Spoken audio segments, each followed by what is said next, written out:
Voici la traduction intégrale en français de votre texte, sans abréviation et en conservant le contenu original. Je suis Ethan Caldwell, âgé de 34 ans, vivant actuellement dans un appartement de luxe à Seattle. L'année dernière, j'ai vendu une start-up technologique pour 5 millions de dollars, une somme suffisamment importante pour me permettre de vivre confortablement le reste de ma vie sans avoir besoin de faire autre chose. 5 millions de dollars à la banque, pas de femme, pas d'enfant, la vie semblait avoir atteint le summum de la perfection.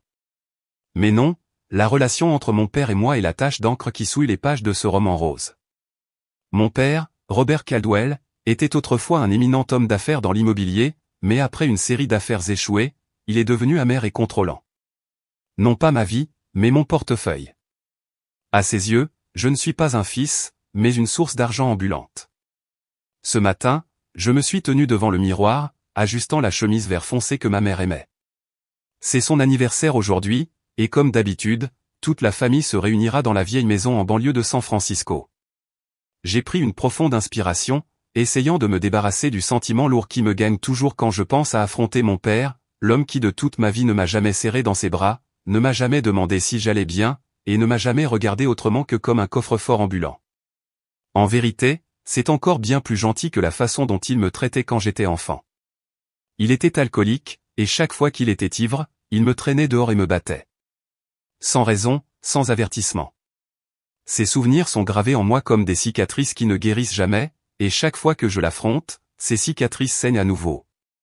J'ai conduit ma BMW X7 en douceur le long des routes bordées d'arbres, le soleil de l'après-midi dansant sur le pare-brise. J'ai allumé la radio, essayant de laisser la musique noyer le désordre enchevêtré de pensées dans ma tête. Quand je me suis garé devant la maison en bois familière à 2 étages, ma mère se tenait déjà à la porte, son sourire aussi radieux que le soleil. « Ethan, tu es là » s'est-elle exclamée, me serrant fort dans ses bras. Le parfum familier de sa lavande a réchauffé mon cœur, comme s'il apaisait certaines des blessures en moi. La fête a eu lieu dans le jardin arrière. Des lanternes pendaient délicatement, les rires joyeux se mêlaient aux douces mélodies de jazz. Ma mère, Margaret, était au centre de l'attention de tous. À 60 ans, elle dégageait toujours une élégance, ses cheveux argentés soigneusement attachés, ses yeux bruns pétillants de douceur. Je la regardais silencieusement, reconnaissant que peu importe comment le monde tournait, ma mère restait mon ancre. Mon père, comme d'habitude, se tenait dans un coin du jardin, un verre de vin rouge à la main, son regard froid balayant la foule. Il portait un costume gris, ayant toujours l'air distingué, mais son sourire me donnait toujours des frissons dans le dos. J'essayais de l'éviter, me concentrant sur la conversation avec quelques parents, mais je ne pouvais pas me débarrasser du sentiment que ses yeux suivaient chacun de mes pas. « Ethan » a retenti la voix de mon père alors que je prenais du gâteau sur le buffet. Je me suis retourné pour le voir s'approcher, un verre de vin rouge chatoyant à la main. « Bois un verre avec ton père, fils. Un verre spécial juste pour toi. » Il a souligné le mot spécial, son sourire moqueur me mettant mal à l'aise. J'ai pris le verre, mes doigts le serrant fermement. « Merci, père » ai-je dit, essayant de garder ma voix stable. Ma mère était à proximité, riant avec tante Suzanne, et je ne voulais rien faire pour l'inquiéter. J'ai levé le verre et pris une gorgée. Le vin était riche, légèrement amer, mais rien ne semblait inhabituel. J'ai regardé mon père. Il a hoché la tête, comme s'il venait d'accomplir une tâche. Quelques minutes plus tard, ma tête a commencé à tourner. Tout autour de moi est devenu flou, les rires et les bavardages des invités résonnant comme d'un endroit lointain. Mon cœur battait la chamade, ma respiration est devenue lourde, comme si l'air était aspiré. « Maman » ai-je murmuré, essayant de marcher vers elle, mais mes jambes n'obéissaient pas. J'ai trébuché, le verre de vin est tombé sur l'herbe et s'est brisé. Quand je me suis réveillé, je me suis retrouvé allongé sur le vieux lit dans la chambre à l'étage. Ma tête me faisait mal, mon corps semblait vidé de toute force. Ma mère était assise à côté de moi, ses mains serrant fort les miennes, ses yeux rouges et gonflés. « Ethan, tu vas bien ? » Oh mon Dieu, j'ai eu si peur. Sa voix tremblait, comme si elle venait de vivre un cauchemar. « Qu'est-ce qui s'est passé » ai-je marmonné, essayant de reconstituer les choses. L'image du verre de vin, le sourire de mon père, et les vertiges sont revenus en un flot. J'ai regardé ma mère, cherchant des réponses dans ses yeux, mais elle a seulement secoué la tête, caressant mes cheveux comme elle le faisait quand j'étais enfant. « Tu t'es évanoui dans le jardin. Ton père a dit que tu avais trop bu, mais je sais que non. Tu n'as eu qu'un verre, n'est-ce pas? Elle m'a regardé, ses yeux pleins d'inquiétude. J'ai hoché la tête, la gorge sèche. Un verre. Juste un verre de vin de mon père. J'ai tenu la main de ma mère, sentant ses doigts trembler légèrement. La chambre était silencieuse, sauf pour le tic-tac de l'horloge murale. Je voulais dire quelque chose pour la rassurer, mais je me noyais moi-même dans une mer de doute. Ce verre de vin, le sourire froid de mon père, et la sensation d'être vidé de ma vie où tout était des pièces d'un puzzle qui ne s'assemblait pas encore. Ethan, je suis tellement inquiète, a dit ma mère, sa voix s'adoucissant, comme si elle craignait que quelqu'un dehors n'entende. Elle s'est levée, a marché vers la fenêtre, et a regardé le jardin où je m'étais effondré. Ce que tu as traversé ou les vertiges, l'essoufflement, perdre connaissance, je l'ai déjà vu. C'était exactement comme mon père. J'ai figé, mon cœur battant la chamade. Grand-père, ai-je demandé, ma voix tremblante. Je ne l'avais rencontré que quelques fois quand j'étais enfant, un homme grand avec un rire retentissant, mais ma mère m'avait dit qu'il était mort soudainement quand elle était jeune. Une crise cardiaque, avait-elle dit. Elle s'est retournée vers moi, ses yeux rouges, ses mains serrées comme pour s'empêcher de s'effondrer. Oui, mon père s'est aussi effondré comme ça, après une soirée à boire avec Robert. Elle a marqué une pause, comme si elle rassemblait le courage de continuer. Il était en bonne santé, Ethan, tout comme toi. Pas de maladie, pas de signes avant-coureurs. Mais le lendemain matin, il ne s'est pas réveillé. Sa voix tremblait, chaque mot semblant être extrait d'une vieille douleur enfouie. Je me suis levé et j'ai marché vers elle, posant une main sur son épaule. Maman, je ne pense pas que ce soit une maladie. J'ai hésité, ne sachant pas si je devais exprimer le soupçon qui me criait dans la tête, mais ses yeux, remplis à la fois de peur et d'espoir, m'ont contraint à parler. Je fais des bilans de santé réguliers, tu le sais. Mon cœur, mon sang, tout est normal. Aucun signe de maladies héréditaires. Elle m'a regardé, ses yeux s'écarquillant comme si elle venait de réaliser quelque chose d'horrible. Alors, qu'est-ce que tu penses qu'il s'est passé, a-t-elle murmuré, sa voix à peine audible. J'ai pris une profonde inspiration, ayant l'impression de me tenir au bord d'un abîme. Maman, je pense qu'il y avait quelque chose qui n'allait pas avec le verre de vin que papa m'a donné. Les mots sont sortis, et j'ai vu qu'elle reculait, sa main couvrant sa bouche, son visage pâlissant. Ethan, qu'est-ce que tu dis? Robert est ton père. Sa voix était pleine de douleur, mais j'ai aperçu une lueur de doute dans ses yeux. Je sais, ai-je dit, essayant de garder ma voix stable, mais n'as-tu pas remarqué qu'il insistait en disant que le verre était spécial? Je l'ai bu, et ensuite je me suis effondré. Je n'étais pas ivre, maman. J'ai seulement pris une gorgée. J'ai marqué une pause, la regardant directement dans les yeux. Tu as trouvé ça bizarre aussi, n'est-ce pas? Papa a dit que j'avais trop bu, mais tu connais la vérité. Ma mère s'est effondrée dans une chaise, ses mains tremblantes serrant une tasse de thé froid. Elle était silencieuse, mais je pouvais voir la lutte en elle, entre son amour pour mon père et ses instincts maternels. Je ne veux pas y croire, a-t-elle dit, sa voix brisée, mais c'est vrai. J'ai trouvé ça bizarre. Ton père a insisté en disant que tu étais ivre, mais je t'ai regardé et j'ai su que tu ne l'étais pas. Nous sommes restés assis là en silence, comme deux voyageurs épuisés perdus dans une tempête. J'ai pris sa main, la serrant fort. Maman, je vais découvrir ce qui s'est passé. Je ne veux pas suspecter papa, mais je dois connaître la vérité. Elle a hoché la tête, ses yeux débordant de larmes. Fais attention, Ethan. Si tu as raison, je ne laisserai personne te faire de mal. Alors que je quittais la maison, je me suis senti à la fois soulagé et accablé. Ma mère me croyait, du moins en partie, mais la suspicion concernant mon père, même comme une simple pensée, était comme une fissure dans les fondations de notre famille. J'ai conduit jusqu'à chez moi, ma détermination brûlant intensément. Je découvrirai la vérité, peu importe à quel point elle serait terrifiante. Après la conversation avec ma mère, j'avais l'impression de marcher sur une corde raide, chaque pas tremblant. Le soupçon concernant mon père s'accrochait à moi comme une ombre, mais je n'avais aucune preuve, seulement le verre de vin, son sourire froid, et le sentiment profond que j'avais échappé de justesse à la mort. Je voulais oublier, croire que tout était dans mon imagination, mais chaque fois que je me regardais dans le miroir, je voyais mes propres yeux, les yeux de quelqu'un qui ne pouvait pas rester immobile. Thanksgiving est arrivé, apportant avec lui le froid mordant de novembre. Ma mère a appelé, sa voix douce mais pleine d'espoir. Ethan, rentre dîner, veux-tu? Juste une soirée. Je voulais refuser, rester loin de la maison maintenant enveloppée dans l'obscurité, mais je ne pouvais pas la décevoir. Je viendrai, ai-je dit, bien que mon cœur soit lourd comme du plomb. La vieille maison est apparue sous la lueur du crépuscule, la lumière des fenêtres se déversant comme de petites flammes. Je suis entré, l'odeur de la dinde rôtie et de la tarte à la citrouille emplissant l'air, mais cela ne m'a pas réchauffé. Ma mère m'a serré dans ses bras, son sourire toujours radieux, mais j'ai vu l'inquiétude cachée dans ses yeux. Mon père était assis en bout de table, un verre de vin rouge à la main, son costume gris impeccablement repassé.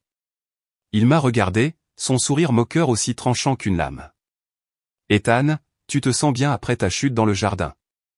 Sa voix était égale, mais je pouvais y entendre la moquerie. Je me suis assis en face de lui, forçant une expression calme. « Je vais bien, père, merci. » Mais mes mains se sont crispées sous la table, mes ongles s'enfonçant dans mes paumes. Ma mère s'activait, apportant des plats, ses bavardages avec tante Suzanne emplissant l'air, mais mon attention était uniquement sur mon père. Son regard me suivait comme un prédateur traquant sa proie. Quand le plat principal a été servi, mon père s'est levé, levant son verre. « À la famille, à Thanksgiving » a-t-il dit, ses yeux fixés sur les miens. Il m'a tendu un verre de vin rouge, sa couleur scintillant sous la lumière des bougies comme du sang frais. « Bois, Ethan.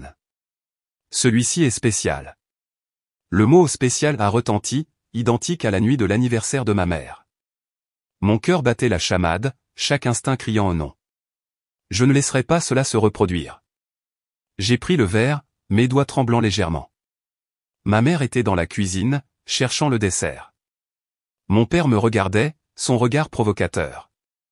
À ce moment-là, j'ai su que je devais agir. J'ai fait semblant de laisser tomber ma serviette, me penchant pour la ramasser, et en une fraction de seconde, j'ai échangé mon verre avec le sien sur la table. Le mouvement a été ultra rapide, inaperçu par quiconque. Je me suis redressé, mon cœur battant comme un tambour, la sueur perlant sur mon front. Mon père a levé son verre, a pris une grande gorgée, puis s'est tourné pour parler à oncle Paul. J'ai saisi son verre, maintenant le mien, mais je n'ai pas bu. J'ai attendu, observant. 10 minutes. 20 minutes. Rien. J'ai commencé à penser que j'étais paranoïaque. Mais ensuite, environ 45 minutes plus tard, mon père s'est arrêté au milieu d'une phrase. Il a agrippé sa poitrine, sa respiration laborieuse. « Robert, qu'est-ce qui ne va pas ?» a crié ma mère, se précipitant à ses côtés. Il a titubé, le verre de vin est tombé par terre et s'est brisé. Il a agrippé sa tête, son visage cendré, puis s'est effondré. Le cri de ma mère a déchiré l'air. La table s'est transformée en chaos, tante Suzanne appelant une ambulance. J'ai bondi sur mes pieds, mais pas par peur, car une vérité horrible se faisait jour en moi. Vertige, essoufflement, évanouissement exactement comme moi le jour de l'anniversaire de ma mère, exactement comme mon grand-père l'avait décrit à ma mère. Appelez une ambulance tout de suite, ai-je crié, mais mes yeux restaient fixés sur mon père. Il gisait par terre, sa respiration faible, ses yeux vitreux me fixant. À ce moment-là, j'ai vu une lueur de panique dans son regard, comme s'il savait ce qu'il venait de boire. L'ambulance est arrivée et les ambulanciers l'ont emmené. Ma mère sanglotait, me serrant la main. « Ethan, qu'est-ce qui se passe? Pourquoi cela arrive-t-il » Je l'ai serré dans mes bras, mais mon esprit tourbillonnait. Si je n'avais pas échangé les verres, c'est moi qui serais là. La pensée m'a frappé comme un couteau. « Maman, je dois prendre un échantillon du vin de ce verre, ai-je murmuré. Elle m'a regardé, ses yeux remplis d'horreur, mais elle a hoché la tête. Je savais qu'elle pensait la même chose que moi. Quand tout le monde est parti, j'ai discrètement prélevé un échantillon du vin restant dans le verre de mon père, celui qui m'était destiné. Je l'ai versé dans un petit flacon et l'ai glissé dans ma poche. Cette nuit-là, je n'ai pas dormi. L'image de mon père s'effondrant, ses yeux, et le vin rouge me hantaient. J'avais raison. Mon père avait essayé de me tuer, pas une seule fois, mais 2 fois. Et si je n'avais pas échangé les verres à Thanksgiving, je ne serais pas ici. J'ai serré fermement le rapport, résolu. J'allais le confronter, non pas par vengeance, mais pour que ma mère et moi puissions être libres. Les jours suivant Thanksgiving, j'ai vécu comme un fugitif, non pas fuyant quelqu'un d'autre, mais mes propres pensées. L'image de mon père s'effondrant, la panique dans ses yeux, et le petit flacon de vin que je gardais dans la poche de mon manteau me hantaient chaque nuit. Je restais allongé, fixant le plafond, me demandant si je devenais fou, ou si j'avais réellement failli mourir de la main de mon père. Mais je savais que je ne pouvais pas arrêter. J'avais besoin de la vérité, même si cela brisait notre famille.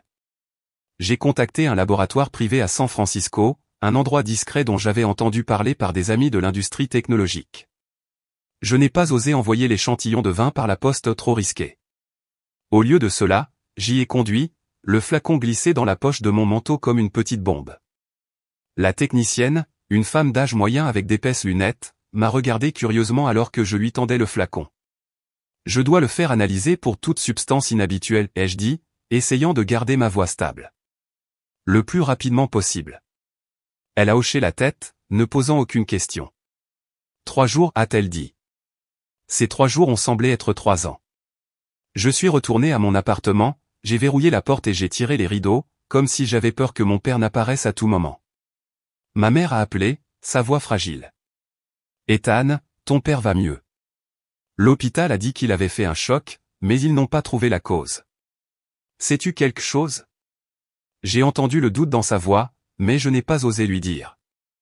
J'examine la question, maman. Ne t'inquiète pas. Mais c'était moi qui mourais d'inquiétude à l'intérieur. Le 3e jour, mon téléphone a sonné. C'était la technicienne. Monsieur Caldwell, nous avons les résultats. Vous devriez venir. Sa voix était froide, professionnelle, mais j'ai senti la gravité derrière elle. J'ai couru au laboratoire, mon cœur battant la chamade. Elle m'a tendu un rapport, pointant du doigt une ligne en gras, barbiturique forte concentration. C'est un sédatif, a-t-elle expliqué. Cette dose était suffisante pour provoquer l'inconscience, voire la mort si elle n'était pas traitée à temps. Je suis resté figé, le papier tremblant dans ma main. Barbiturique. Pas de l'alcool, pas d'ivresse, pas de maladie. Quelqu'un avait délibérément mis du poison dans mon verre de vin, et je savais qui. J'ai regardé la technicienne, forçant ma voix à rester calme. Merci. Ne parlez de ça à personne. Elle a hoché la tête, ses yeux pleins de sympathie. Sur le chemin du retour, j'ai fait le tour de la ville, mon esprit tourbillonnant. Mon père. L'homme qui m'a élevé, l'homme que j'avais autrefois essayé de satisfaire malgré sa froideur. Pourquoi? Puis je me suis rappelé ma richesse. 5 millions de dollars. Pas de femme, pas d'enfant. Si je mourais, mon père était l'héritier légal. La réalisation m'a frappé comme un coup de poing dans la poitrine. Il ne voulait pas seulement me contrôler, il me voulait mort. Je me suis garé près de la baie, regardant les vagues s'écraser contre les rochers. Le vent froid soufflait, mais je ne sentais rien d'autre que la colère qui brûlait en moi. Mon père avait essayé de me tuer, pas une fois, mais 2 fois. Et si je n'avais pas échangé les verres à Thanksgiving, je ne serais pas ici. J'ai serré fermement le rapport, résolu. J'allais le confronter, non pas pour me venger, mais pour que ma mère et moi puissions être libres. Mon père est sorti de l'hôpital une semaine plus tard, l'air plus faible, mais ses yeux toujours aussi tranchants qu'une lame. Ma mère voulait que j'aille lui rendre visite, mais je savais que ce n'était pas une visite ordinaire. J'ai apporté le rapport de laboratoire, glissé dans la poche de mon manteau comme un talisman protecteur. En entrant dans la vieille maison, j'ai vu ma mère dans la cuisine, préparant du thé. Ethan, tu es là. Elle a souri, mais j'ai vu la tristesse dans ses yeux. Ton père est dans le salon. J'ai hoché la tête, j'ai pris une profonde inspiration, et je suis entré. Mon père était assis dans un fauteuil, un verre de vin, encore du vin à la main. Il m'a regardé, ce sourire moqueur familier se dessinant sur ses lèvres. Ethan, tu viens rendre visite à ton vieux père. C'est gentil de ta part. Sa voix était légère, mais je pouvais sentir la lassitude sous-jacente. Je dois te parler, en privé, ai-je dit, ma voix ferme. Ma mère était dans la cuisine, hors de portée de voix. Il a levé un sourcil, me faisant signe de m'asseoir. Je ne l'ai pas fait. Au lieu de cela, j'ai sorti le rapport de laboratoire et l'ai posé sur la table devant lui. Barbiturique, ai-je dit, fixant ses yeux. Dans le vin que tu m'as donné à Thanksgiving. Assez pour tuer. Explique. Son visage s'est figé, mais il a rapidement repris son sang-froid. De quoi tu parles, Ethan? Poison? Tu as perdu la tête. Il a ri, mais le rire était forcé, incapable de masquer la panique dans ses yeux. Ne mens pas, ai-je dit, ma voix froide comme la pierre. J'ai échangé les verres avec toi. C'est pour ça que tu t'es effondré, pas moi. J'ai des preuves. Le laboratoire l'a confirmé. Si tu ne dis pas la vérité, j'emmène ça à la police. Silence. Seul le tic-tac de l'horloge et la respiration lourde de mon père emplissaient la pièce. Puis, comme un mur qui s'effondre, il s'est affalé, ses mains couvrant son visage. Ethan, pardonne-moi, a-t-il murmuré, sa voix brisée. Je voulais seulement t'assommer. J'allais falsifier un testament, prendre ton argent. Je suis trop endetté, Ethan. Je n'avais pas d'autre issue. Je suis resté là, regardant l'homme qui était autrefois mon père, maintenant juste une coquille désespérée. Sa confession a coupé comme un couteau, mais étrangement, je n'ai pas ressenti de colère, seulement de la tristesse, lourde et profonde. Pourquoi, papa, ai-je demandé, ma voix rauque. Je suis ton fils. Il n'a pas répondu, seulement incliné la tête, des larmes coulant sur ses joues. J'ai pensé à ma mère, aux années qu'elle avait passées à vivre avec un homme comme lui. Je voulais appeler la police, le faire payer, mais je savais que cela la détruirait. Je n'irai pas à la police, ai-je dit, ma voix tremblante. Mais à partir de maintenant, reste loin de moi. Et ne touche jamais à maman. Je me suis retourné et je suis parti, le laissant dans la chambre froide. En sortant, j'ai vu ma mère debout à la porte, ses yeux rouges. Elle avait tout entendu. Je l'ai serrée dans mes bras, sentant son corps trembler. Ethan, a-t-elle murmuré, mais n'a rien dit de plus. Je savais qu'à partir de ce moment, tout changerait à jamais. Je suis sorti du salon, laissant mon père assis là, la tête baissée comme une statue brisée. Sa confession résonnait dans mon esprit, chaque mot une nouvelle coupure. J'avais pensé que le confronter apporterait un soulagement, mais cela n'a pas été le cas, seulement de la douleur, lourde et froide. En entrant dans le couloir, essayant de me maîtriser, j'ai vu ma mère debout à la porte de la cuisine, ses mains serrant le montant, son visage pâle. Ethan, sa voix a tremblé, ses yeux rouges et débordant de larmes. J'ai figé. Elle avait tout entendu, la confrontation, la confession de mon père, tout. Je me suis approché d'elle, la serrant dans mes bras, sentant son corps trembler dans mes bras. Maman, je suis désolée, a-t-elle murmuré, comme si elle était celle en faute. Je n'ai jamais imaginé. Robert pourrait. Je l'ai emmené dans le jardin, où les lanternes brillaient encore faiblement de son anniversaire. Nous nous sommes assis sur le banc en bois, le silence brisé seulement par le bruissement du vent à travers les arbres. Je tenais sa main, attendant qu'elle parle. Finalement, elle a pris une profonde inspiration, sa voix plus stable. Ethan, j'ai tout entendu. Ce que ton père a dit. Je n'arrive pas à y croire, mais il y a quelque chose que je dois te dire. Elle m'a regardé, ses yeux remplis à la fois de douleur et de résolution. Les symptômes que tu as eus le jour de mon anniversaire, ils étaient exactement comme ceux de mon père. Il s'est aussi effondré, après une soirée à boire, avec Robert. Elle a marqué une pause, comme si elle rassemblait le courage de continuer. Mon père est mort peu après. Tout le monde a dit que c'était une crise cardiaque, mais j'ai toujours trouvé ça étrange. Il était en bonne santé, pas de maladie. Et après sa mort, Robert a hérité de presque toute la fortune de ma famille. J'ai senti mon sang se glacer. Tu soupçonnes que papa a été impliqué dans la mort de grand-père, ai-je demandé, ma voix basse. Elle a hoché la tête, des larmes coulant sur ses joues. Je ne voulais pas y penser, Ethan. J'aimais ton père. Je voulais croire en lui. Mais maintenant, j'ai peur d'avoir vécu avec un monstre. Ces mots étaient comme un vent froid, dépouillant les illusions restantes. Je l'ai serré plus fort dans mes bras, sentant sa douleur se mêler à la mienne. Maman, si tu as raison, nous devons trouver la vérité, ai-je dit, ma voix ferme. Non seulement pour moi, mais pour grand-père et pour toi. Elle a hoché la tête, essuyant ses larmes. Je vais t'aider, Ethan. Quoi qu'il arrive. Je veux connaître la vérité. Nous sommes restés assis là sous la pâle lune, mère et fils, maintenant alliés dans une bataille qu'aucun de nous n'aurait pu prévoir. Je savais que le chemin à parcourir serait douloureux, mais je n'avais plus peur. Avec ma mère à mes côtés, j'étais prêt à affronter n'importe quoi. Le lendemain, ma mère et moi avons commencé notre quête de la vérité.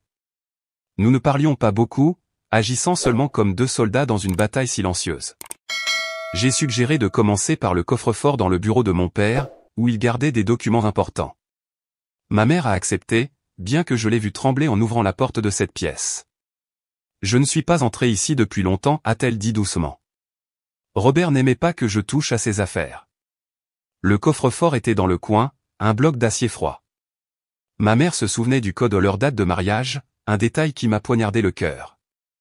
À l'intérieur, nous avons trouvé des documents immobiliers, des contrats et un vieux carnet usé en cuir. C'était le journal de mon père, a murmuré ma mère, ses mains tremblantes en feuilletant les pages. L'écriture manuscrite de mon grand-père est apparue, narrant ses derniers jours. Une entrée nous a figés, Robert agit étrangement. Hier soir, après un verre de vin, j'ai eu des vertiges, essoufflé. Je le soupçonne de me vouloir du mal. S'il m'arrive quelque chose, enquêtez. Ma mère et moi nous sommes regardés, sans voix. Les mots de mon grand-père, comme un message du passé, confirmaient nos peurs. Maman, nous avons besoin d'experts, ai-je dit. J'ai contacté un détective privé, Monsieur Harris, qui avait aidé un ami dans un procès. J'ai aussi appelé une avocate, Anna, spécialisée dans les affaires pénales. Tous deux ont accepté de nous rencontrer. Harris a suggéré d'exhumer le rapport d'autopsie de mon grand-père. S'il y avait du poison, des traces pourraient encore être trouvées, même après toutes ces années, a-t-il dit. Avec l'aide d'Anna, nous avons obtenu une ordonnance du tribunal. Le processus d'exhumation a été lent, mais les résultats finaux ont frappé comme un raz-de-marée. Le rapport d'autopsie a révélé que mon grand-père avait été empoisonné avec un sédatif étroitement lié au barbiturique. Pas une crise cardiaque, pas de cause naturelle. Nous avons creusé plus profondément. Harris a découvert des documents falsifiés dans les dossiers d'héritage de mon père, signatures non concordantes, accords de transfert irréguliers. Chaque preuve était une brique, construisant un mur de culpabilité autour de mon père. Ma mère était assise à mes côtés, lisant chaque document, son visage devenant plus dur. J'ai vécu avec lui pendant plus de 30 ans, a-t-elle dit, sa voix brisée. Je ne savais rien, Ethan. J'ai pris sa main. Ce n'est pas de ta faute. Il nous a trompés tous les deux. Mais j'ai vu un feu dans ses yeux, non pas du chagrin, mais de la détermination. Elle n'était plus l'épouse soumise, elle était une mère, une fille cherchant justice. Ma mère n'a pas hésité. Je vais le poursuivre en justice, a-t-elle dit, sa voix stable comme la pierre. Pas seulement pour toi, mais pour mon père. Robert doit payer. Je ne l'avais jamais vue aussi forte. Nous avons tout préparé avec Anna et Harris. Le dossier était épais, le rapport de laboratoire sur le vin, le journal de mon grand-père, le rapport d'autopsie et les documents falsifiés prouvant que mon père avait empoisonné mon grand-père pour s'emparer de la richesse de la famille. Chaque page était un couteau dans le passé de mon père. Le procès a eu lieu un jour gris et pluvieux. J'étais assis à côté de ma mère, lui tenant la main, sentant ses doigts glacés. Mon père se tenait dans le box des accusés, n'étant plus l'homme puissant que j'avais connu. Il avait l'air vieilli, ses yeux creux, mais il essayait toujours de nier les accusations. Je n'ai rien fait, a-t-il dit, sa voix faible. Mais les preuves étaient indéniables. Anna a exposé chaque détail, le vin empoisonné au barbiturique, l'intention de me tuer, le journal de mon grand-père, le rapport d'autopsie et les documents falsifiés prouvant que mon père avait empoisonné mon grand-père pour s'emparer de la richesse de la famille. Le procureur a appelé ma mère à la barre des témoins. Elle s'est tenue droite, sa voix claire, racontant les années vécues avec un mari manipulateur et la douleur d'apprendre qu'il avait tué son père. Je la regardais, mon cœur se gonflant de fierté mêlée de tristesse. Mon père n'avait aucune chance. Le jury n'a mis que 2 heures pour rendre un verdict, coupable. Tentative de meurtre pour moi, et meurtre au premier degré pour mon grand-père. Il a été condamné à la prison à vie sans libération conditionnelle. Alors que la police l'emmenait, il s'est tourné pour regarder ma mère et moi, ses yeux vides. Je n'ai ressenti aucun triomphe, seulement un vide là où se tenait autrefois notre famille. Après le procès, ma mère a emménagé avec moi à San Francisco. La vieille maison a été vendue, une façon pour nous de fermer la porte sur le passé. Ma mère a trouvé la paix, libérée de la manipulation de mon père. Elle a commencé à jardiner, à cultiver des lavandes, et chaque après-midi nous nous asseyions en buvant du thé, parlant de choses simples. Je la regardais, voyant son sourire revenir, bien que teinté d'une tristesse persistante. Tu vas bien, maman, ai-je demandé un jour, alors que le coucher du soleil baignait le jardin d'or. Elle a hoché la tête, me serrant la main. Je vais bien, Ethan. Justice a été rendue. Mon père peut reposer en paix, et tu es en sécurité. C'est tout ce dont j'ai besoin. J'ai aussi trouvé la paix. Bien que les cicatrices de mon père ne guériraient jamais complètement, j'ai continué mon travail, mais maintenant je vivais pour ma mère, pour les moments simples que nous partagions sous la lueur du coucher du soleil. Je savais que nous étions sortis de l'obscurité ensemble.